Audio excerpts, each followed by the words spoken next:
Ciro Conte, entrevista. Agora 7 horas e 17 minutos. Nós estamos tendo o prazer de receber aqui em nossos estúdios, mais uma vez, o deputado Valdir Barranco. É sempre uma alegria tê-lo aqui, deputado. Bom dia, seja bem-vindo.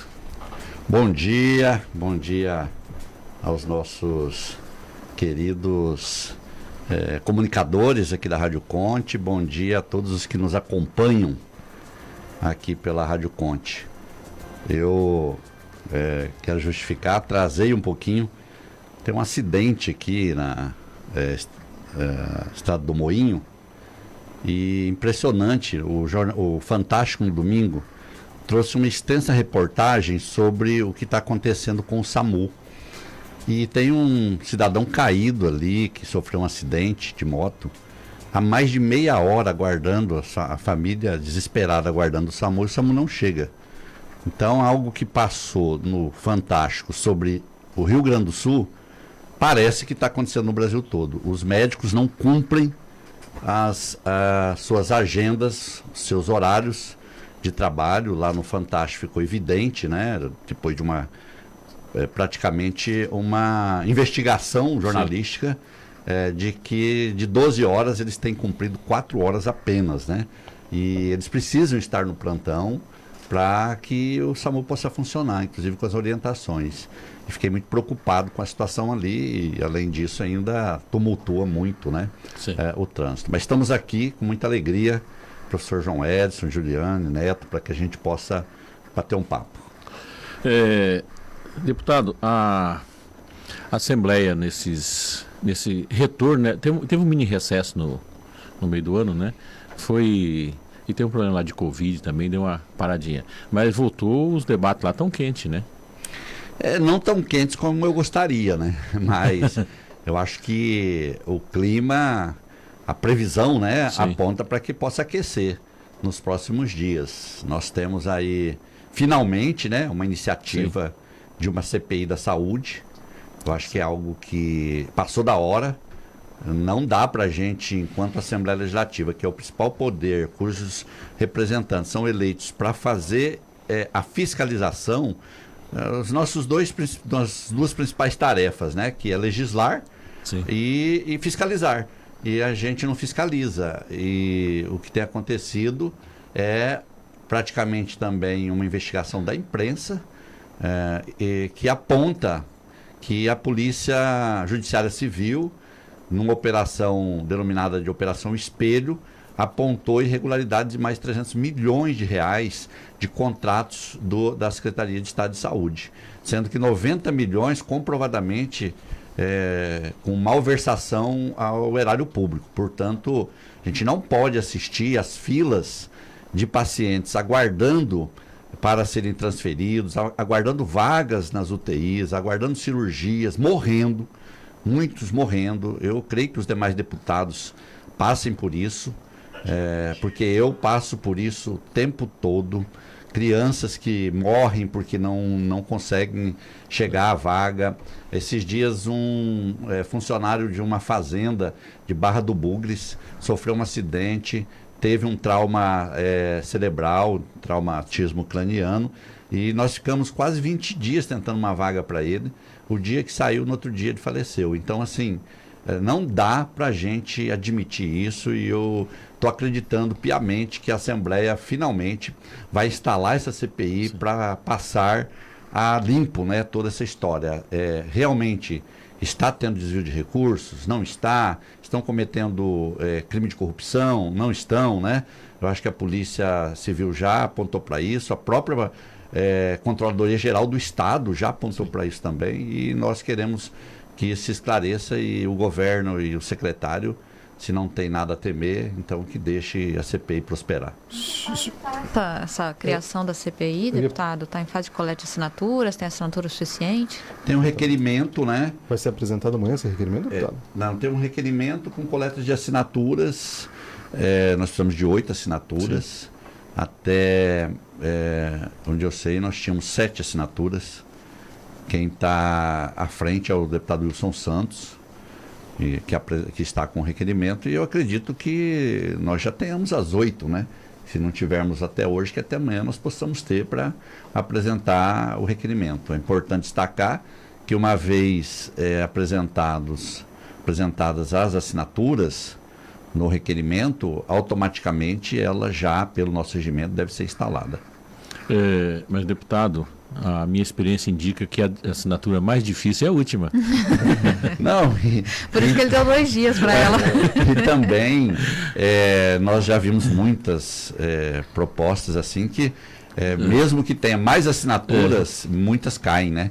Não sei porque tem uns milagres aí que as pessoas dormem com a assinatura lá, garantindo que não retiram e depois retiram. Mas eu estou acreditando que os colegas nossos estão bastante comprometidos com a saúde. A Irineia Coleta fez uma pergunta para o senhor. Na verdade, uma pergunta meio reflexiva. Será que além do problema de pessoas, as ambulâncias do SAMU estão todas em condições plenas de circular? Pois é algo interessante, né? Importante a pergunta. O SAMU foi criado pelo presidente Lula lá no seu primeiro governo. É um exemplo, né? Porque todo acidente, por exemplo, todo primeiro socorro, ele naturalmente deve ocorrer pelo SAMU e encaminhado para o setor público de saúde, primeiro pelo setor público. Por exemplo, a minha esposa sofreu um acidente de carro e o SAMU fez todo o procedimento e foi encaminhado para o pronto-socorro, né? Então, é assim que funciona. Por isso que acho que a gente tem que prezar. É um programa premiado, é um programa destacado no mundo todo e que, portanto, nós temos que ter os profissionais trabalhando com compromisso e responsabilidade. Eu fiquei chocado porque eu não imaginava que médicos, todo mundo tem sonho, né? Quer ter um filho médico. Os adolescentes querem se formar médico. As disputas, né? A concorrência nos vestibulares, no Enem para medicina é altíssima. E depois as pessoas se formam e não têm compromisso com a profissão. Muito ruim isso. A maioria tem, né? Mas tem aqueles que não têm. Então, eu acho que isso precisa ser sanado. E com relação aos equipamentos também, os veículos e demais equipamentos, cabe nós cobrarmos do governo para que eles possam ser da melhor qualidade possível. Deputado, só uma dúvida aqui. No caso dessa CPI, quem apresenta o requerimento é o presidente da CPI ou precisa ser escolhido ainda de uma outra forma? Geralmente quem apresenta é o presidente da CPI, preside a CPI. E a CPI existe uma disputa, né? Quem é o cargo mais importante? É o presidente ou o relator? Eu acho que ambos, né? Mas eu acho que o relator tem um peso. É verdade. Aonde cai a relatoria, eu acho que é o presidente, ele coordena os trabalhos, sim, mas o que vai ficar para a história é o documento, né? Quem pergunta e quem escreve, né? Ou principalmente quem escreve é o relator. Nós estamos vendo a CPI do 8 de janeiro, sim. A relatora está com um peso bastante grande, inclusive sendo bastante cobrada, né? O que vai pôr no relatório, o que não vai pôr. Tanto que o nome da Lisiane é mais falado do que o nome do Arthur, né? A pessoa não lembra o nome. Eu nem sei quem é o presidente. Até porque o Arthur ainda tem um nome parecido com o presidente da Câmara. Arthur Maia. 7h26, vamos fazer um intervalo rapidinho, o deputado vai continuar com a gente aqui e voltamos com mais notícias. Agora 7h31 aqui em Cuiabá, está sintonizado no seu jornal Giro Conte. O deputado Valdir Barranco falou sobre a questão do acidente ali, da questão do SAMU. Gentilmente, o motorista no SAMU, não sei se... Não é o motorista que está no acidente. Quem passou do acidente foi o Flávio Fogo, que disse que passou pelo local e o SAMU está lá socorrendo ele. Isso é uma informação. Obrigado, Flávio. Que bom.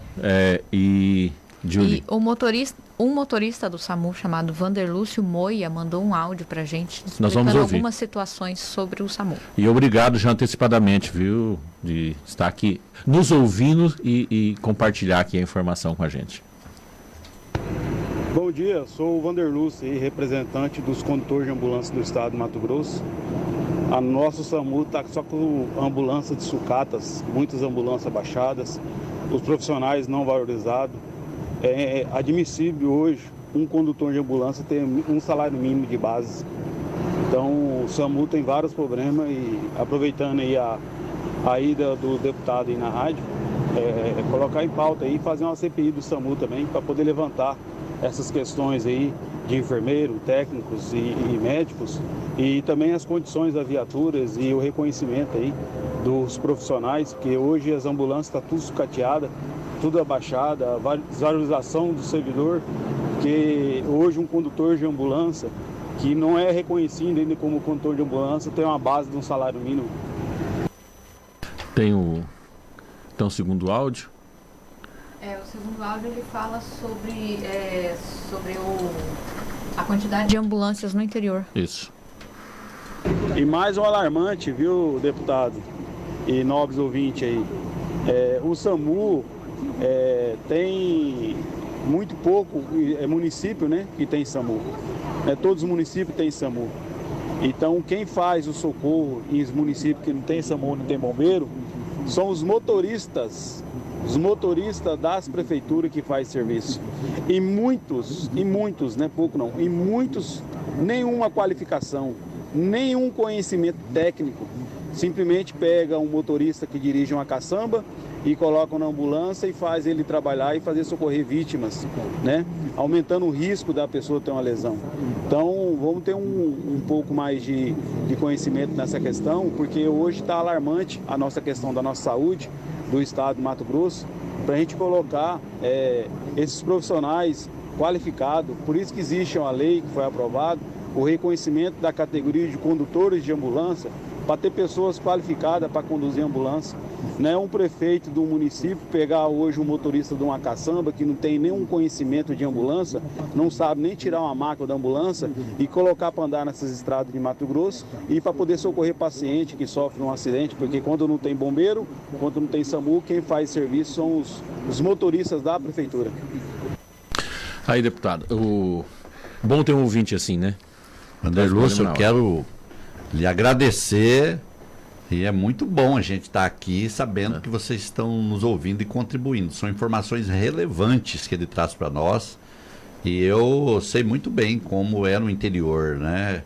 Ainda a situação é pior do que nos municípios maiores, porque não tem uma equipe de médicos, paramédicos para acompanhar o motorista, e muitas vezes ele é que tem que fazer o socorro sozinho. Então, acho que aí é algo que nós vamos levar como sugestão a partir da sua fala para a ministra da Saúde, Nízia Trindade, que possa promover acordos de cooperação entre o Ministério da Saúde e as prefeituras e cursos preparatórios também para esses motoristas. E também é importante que os municípios criem essa carreira, né, do motorista específico da ambulância. Não pode hoje ser o motorista da saúde, amanhã ser o do transporte escolar que vai para a saúde, depois o da Secretaria de Obras. Não pode, tem que ser uma carreira mesmo. E com relação à questão das ambulâncias, é algo que também é importante a informação. Nós vamos já encaminhar também para o Ministério... Eu estou falando do Ministério da Saúde porque é quem coordena esse programa nacionalmente. Lógico que ele é tripartite, né? Ele tem a União, os estados e os municípios, mas é importante que parta diretamente do Ministério da Saúde. E com relação, por último aqui, ao salário, é inadmissível, né, que um motorista, que é uma função tão relevante de um serviço social, né, e médico, que é o SAMU, receba apenas um salário mínimo. Eu acho que eu nem imaginava que era só isso, né? Tem que haver um plano de carreira também que possa trazer a valorização de vocês. E desde já me coloco à disposição no nosso mandato, na Assembleia Legislativa, lá no nosso gabinete 220, para que nós possamos fazer parcerias, ouvir vocês e também fazer a luta junto ao Ministério da Saúde e à Secretaria de Estado de Saúde aqui de Mato Grosso.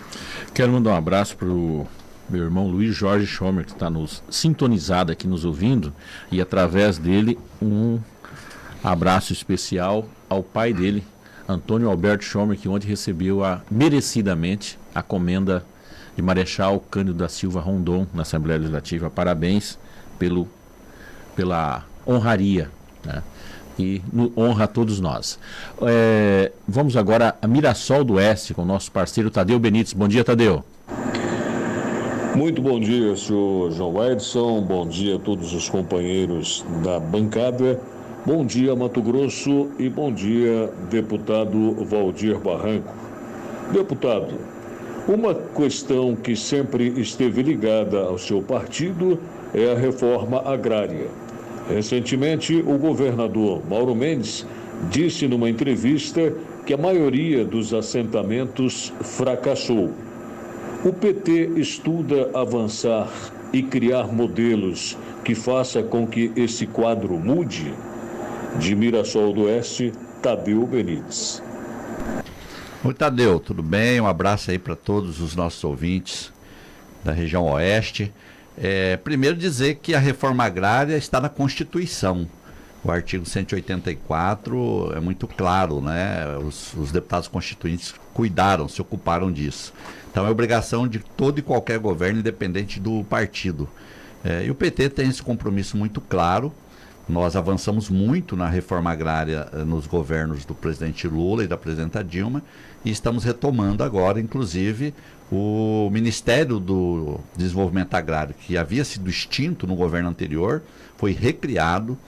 Nós temos um ministro qualificado, que é o Paulo Teixeira, deputado vereador por 3 mandatos em São Paulo, deputado federal pelo 5º mandato, advogado renomado, né, e está à frente desse ministério. Estará conosco aqui no dia 22 de setembro para nós fazermos o lançamento do Plano Safra da Agricultura Familiar e tratarmos também da reforma agrária aqui no estado. Além dele, estará também já confirmado o nosso ministro Edton Dias, que é do Desenvolvimento Social, o ministro Márcio Macedo confirmando a presença. Ele está com muita vontade de vir aqui, e é importante porque é o secretário-geral da Presidência da República, e o ministro Fávaro, obviamente, que é daqui. Então, nós vamos debater bastante esse tema aí no dia 22 e 23 desse mês de setembro que se aproxima. Vai ser em Cuiabá, deputado? Ele virá a Cuiabá, nós teremos aqui o lançamento do Plano Safra, mas também iremos a outras regiões, iremos a Rondonópolis. Em Rondonópolis será inaugurada a unidade avançada do INCRA, e depois iremos à região do Araguaia, iremos a Cáceres e iremos ao Nortão também. Vamos agora a Pontes Lacerda, com Antônio Luiz. Bom dia, Antônio Luiz. Bom dia, João Edson. Bom dia, bancada do Giro Conte. Bom dia também, deputado Barranco. Deputado, o assunto aqui é o INCRA de Mato Grosso, a falta de estrutura. Qual é a tratativa com o governo federal para reequipar o INCRA e realmente fazer com que esse órgão tenha realmente condições de atender os assentados da reforma agrária? Há cerca de 2 semanas estive com o superintendente do INCRA, o Editânio Oliveira, em 2 grandes reuniões, e a expectativa aqui dos assentados é a titulação, é o documento da terra. O que o senhor pode falar para nós a respeito? O senhor que foi superintendente do INCRA em Mato Grosso e conhece muito bem a realidade do órgão. Oi, Antônio, tudo bem? Vale lembrar que nos últimos 4 anos o INCRA foi sucateado. Como o governo anterior não queria fazer reforma agrária, não queria assentar famílias, inclusive fez toda uma narrativa contra isso, e é importante nós destacarmos que não há agricultura familiar sem reforma agrária. É preciso ter a terra primeiro para depois plantar, né, e colher. E em Mato Grosso nós temos quase 700 assentamentos frutos da reforma agrária, e nós precisamos avançar nisso. Então o governo foi sucateando. Veio a reforma da Previdência, os servidores que ainda poderiam ficar 5, 6, 7 anos à disposição do INCRA, com medo de não conseguirem se aposentar, correram e adiantaram os seus processos de aposentadoria, e foi esvaziando as equipes técnicas, o sucateamento dos prédios.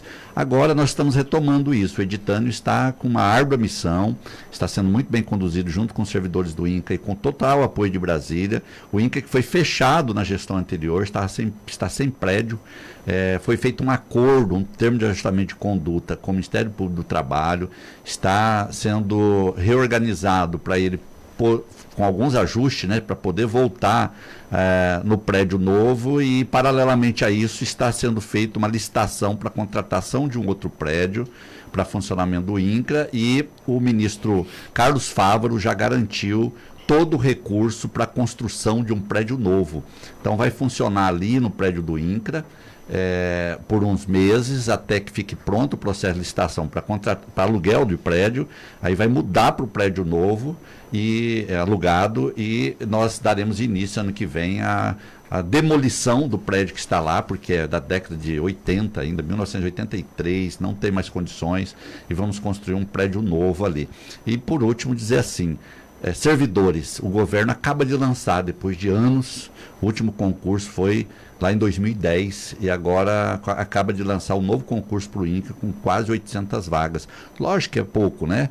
É para o Brasil todo, mas nós vamos brigar por um quinhão maior aqui, até porque nós temos, além da sede, as unidades avançadas no interior que precisam de servidores. A gente considerar que o Brasil deveria ser um país municipalista, né, deputado? O benefício ao município é o benefício à população inteira, né? Sem dúvida nenhuma. E eu também queria destacar, professor e economista, né, Vivaldo, que desde 1996, com a criação da Lei Candir, os estados que têm a incidência da Lei Candir, e Mato Grosso principalmente, ficaram deitados em berço esplêndido, não se moveram no sentido de industrializar. Não dá mais. A Lei Candir era por 10 anos, foi justa, foi uma iniciativa do ex-presidente Fernando Henrique Cardoso, muito inteligente a iniciativa, porque na época as empresas, o agro estava com grandes dificuldades, mas era por 10 anos, 1996 venceu e nunca se mudou isso. Eu entendo que a correlação de forças no Congresso impede também, porque é uma bancada muito forte, eles não querem pagar impostos. Sim. Lei Candir desonera, tudo que é exportado é desonerado de pagar impostos, é lucro líquido. Sim. Então, com isso, um grande produtor de soja, por exemplo, ele prefere produzir e vender in natura do que ele criar uma indústria aqui que vai gerar empregos, vai ter que recolher impostos, né? E é preciso que isso aconteça. Então, além da decisão importante que vai ser tomada amanhã, que os municípios precisam mesmo se organizarem, mas nós temos a reforma tributária, que está caminhando para isso. A reforma tributária simplesmente, ou os estados se organizam para se industrializar, ao nomear o vice-presidente Geraldo Alckmin para essa pasta, o presidente Lula lhe deu essa missão. O Brasil precisa se reinventar enquanto indústria, não dá para ficar para trás, né? Nós não podemos, por exemplo, a Coreia do Sul, daquele tamanhozinho, não tem nada para plantar, mas a partir da indústria se tornou uma grande potência econômica. Sim. E hoje quase tudo que a gente consome de eletroeletrônico, desde elevadores, robôs, televisores, ar-condicionado, tudo é produzido por eles. E o Mato Grosso e o Brasil foi ficando para trás. Então o Geraldo Alckmin vem com essa função, e Mato Grosso precisa abrir os olhos, porque a partir da reforma tributária, lógico, e aí é outra pegada, sim, porque vai ter um hiato, né, entre sim, a aprovação da lei, a sanção presidencial, e ela realmente começar a gerar seus efeitos, que vai ser lá, vai ter passado o governo do Mauro Mendes, vai ter passado o primeiro mandato, o próximo governo, né, do que vier, e aí que vai começar a ter os efeitos. Então não dá para esperar. Nós precisamos imediatamente já trabalhar para industrializar, até porque eu não tenho dúvida de que a reforma vai passar com folga no Senado, vai ser sancionada até o final do ano, e Mato Grosso não pode continuar dormindo. Nós precisamos industrializar. A questão dos fundos, por exemplo, aproveitando o Vivaldo, o FETAB, ele vai acabar. É um fundo que os estados, as assembleias legislativas, não terão competência e legitimidade para deliberar sobre ele. Foi feito um acordo lá na Câmara, dos deputados, inclusive foi o principal motivo de o governador mudar o seu discurso, que estava ácido contra a reforma, e depois conseguiu fazer uma negociação para incluir a competência dos estados com relação ao fundo, mas é inconstitucional e no Senado vai cair, né? Então, não vamos ter mais os fundos, porque as assembleias não terão essa competência e o Congresso não vai aprovar. E nós vamos ter que nos reinventar, principalmente a partir da industrialização dos nossos produtos. Verdade. Já estamos caminhando aqui para o final do nosso programa. Deputado, sempre uma alegria tê-lo aqui, sempre uma boa conversa. Queria despedir e desejar sucesso lá na sua luta na Assembleia Legislativa. Muito obrigado, João Edson, Juliane e Neto. Obrigado aqui a todos pela receptividade. Agradecer ao Silvio aqui também, que sempre nos acolhe, nos dá essa oportunidade de estar falando com o nosso povo de Mato Grosso. E desejar a todos aí, todas, uma excelente semana, abençoada por Deus, muito produtiva, em quaisquer que sejam as funções que a população nossa ocupe. Forte abraço e sempre à disposição. Vamos para a Assembleia porque nós temos muito trabalho lá. Verdade. Giro Conte.